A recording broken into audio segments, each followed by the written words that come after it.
香港鸿福苑大火夺命，牵动全球港人社群。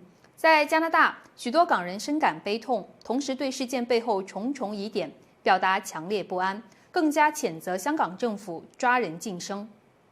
11月26日，香港鸿福苑大楼爆发大火，目前已造成159人丧生，至少30人失踪。我对于这次火灾当然是很悲痛、很伤心，但是很愤怒的部分就是看到港共政权在市民面对灾难的里面，他就一直把重点耍开，然后把所有东西都用国安的角度去处理。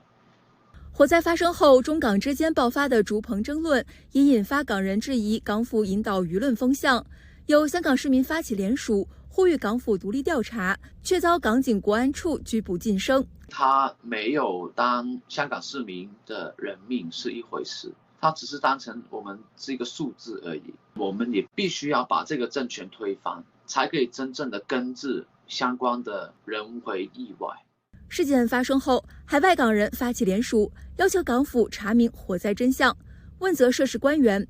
他们同時呼籲社會保持警醒，捍衛法治和言論自由。最主要嘅原因就係點樣防範呢件事再發生，應該容許唔同嘅市民發表意見，成立一個獨立調查委員會去做一個公開聆訊。